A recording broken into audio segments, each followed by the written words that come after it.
should have got it, you know. I got them out, but I can never clip those because they just flip it on the... Alright, so what are you getting? We're gonna go with some Roma tomatoes because they're 98 cents a pound. What are we doing with them? We're gonna make caprese garlic bread. So we're gonna slice it up and there's damn good garlic bread. Sounds good. And how much are we at? 98 cents a pound.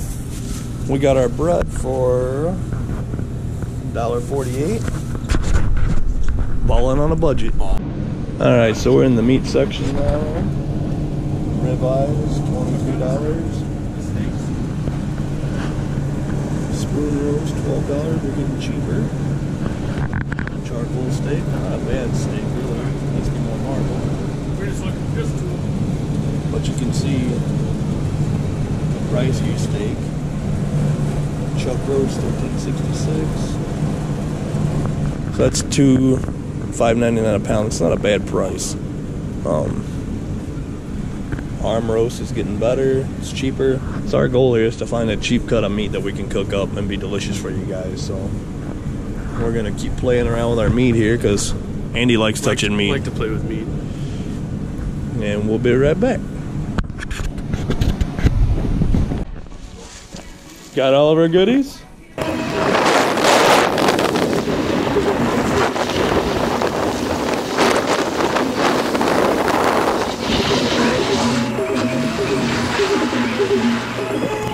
Alright, so here's the spread. Got some ground beef. We've got a choice beef arm roast. Finger. And we got another arm roast here. Some chorizo, mozzarella, green beans, tomatoes, bell peppers, some awesome Barack's Butcher Block bacon, potatoes, and some rice. So our goal out of this deal is to make 3 meals of what you see here. Alright, stay tuned. Alright, so we're going to start here. Me and Andy are going to count the game plan. The first thing we need to do when you're cooking anything is run dishwater. That way you can always keep your hands clean. You can do your dishes as you go. And when you sit down to eat, the only thing that you have to wash is your plates. Sweet. Alright, so the first order of business is we got to tenderize some meat here. We chose the cheapest cuts of meat we could find to show you that you don't have to pay a shit ton of money to have good edible food. So if you don't have a meat tenderizer, guess what? You just want to stab it. Take out all your anger and frustrations on it. Follow these veins right here. These are going to be your tough parts of your meat. Just stab the shit out of it. Andy. Yo. You want to come beat my meat? You're doing a good job. Alright.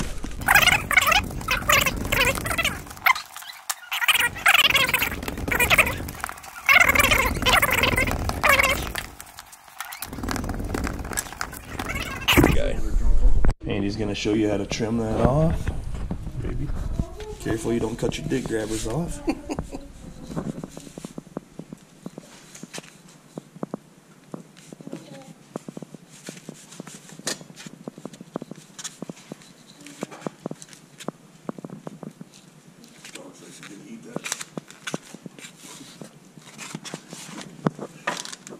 So Andy, how often do you sharpen that knife?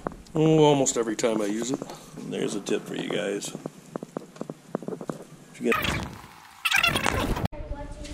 Alright, so here's what we're going to put on this stir fry oil. Cottonseed oil infused with garlic, onion, and herbs. For high heat cooking, so what we're going to do on the grill is going to be perfect for that. So we're going to take our meat, put it on the plate. You don't need a whole lot of this either. You just want to get a little coating on there.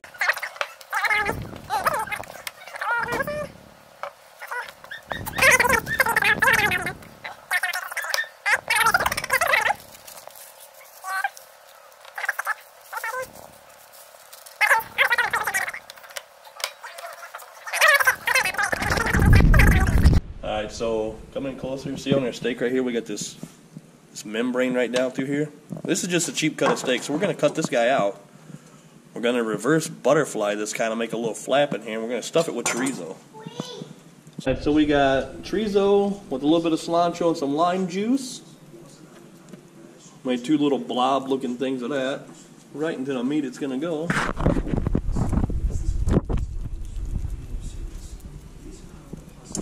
So the steaks we paid $3 for 2 of them. $3 a tube of chorizo, $1.49. So we're just gonna spice this up and make kind of a weird little meat dish out of it. What should we call it?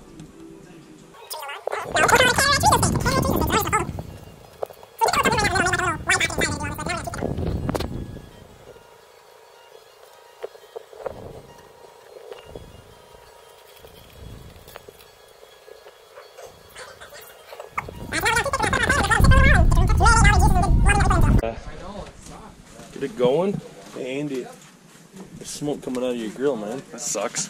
You think? Andy, so what are you doing? Mixing in the wild rice, and we are going to proceed to stuff it in these wonderful peppers.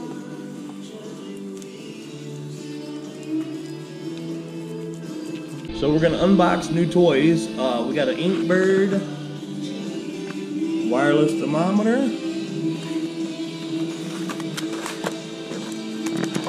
Got your receiver and your transmitter.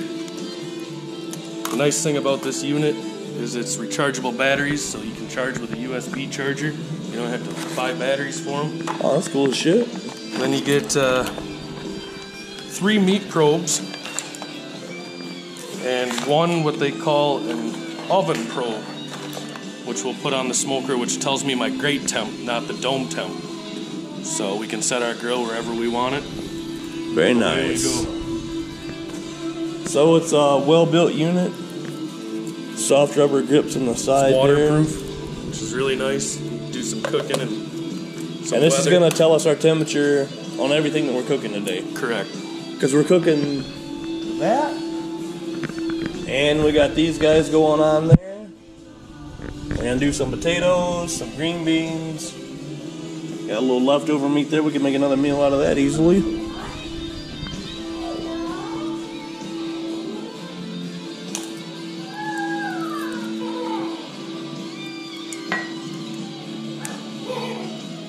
Make sure you get it into the thickest part in the center, so you know what that's at. And we're going to cook it to about 110 and wrap it and let it rest for about an hour.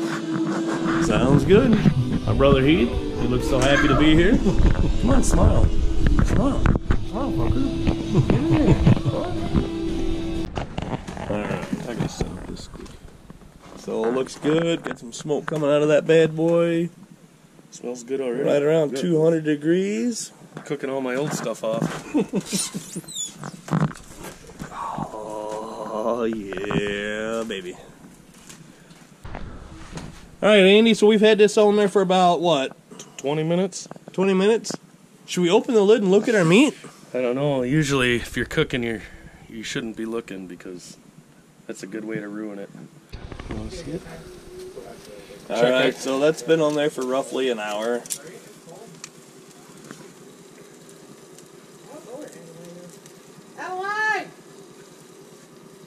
That's perfect temperature. Now we're going to grab this. We do this. It's real technical how you lay this on your foil. You want to be precise with it. It's good enough.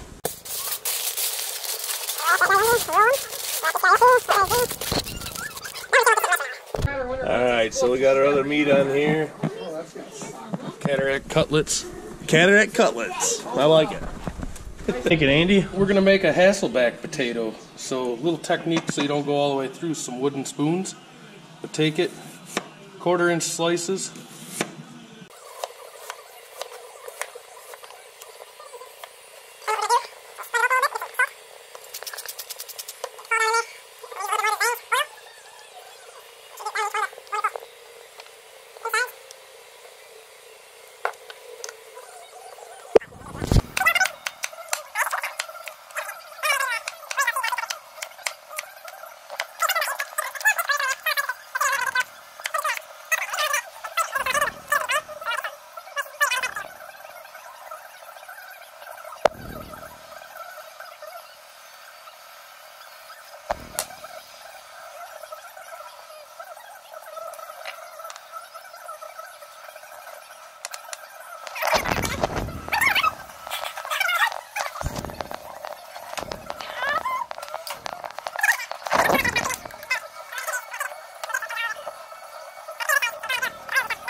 Good job. Alright, there's our Hasselback. Somebody dropped an onion right in the coals. Why would you do that? You'll find out later, huh? That guy looks good, looks good. What do we got going on over here? Leftover chorizo and burger ball with some rice in there. We're just gonna grill up. Alright, so what we got going on now? We got a piece of French bread that we've sliced up into 1-inch pieces. And we got some slices of mozzarella cheese. And what we're gonna do is separate. We didn't go all the way through on this bread. So you just separate it enough. Get 1 piece of mozzarella. Alright, bread slice, mozzarella's in. Now we got our Roma tomatoes. We're going to take it, also in each slice we're going to shove 1 Roma tomato in each one of the slices.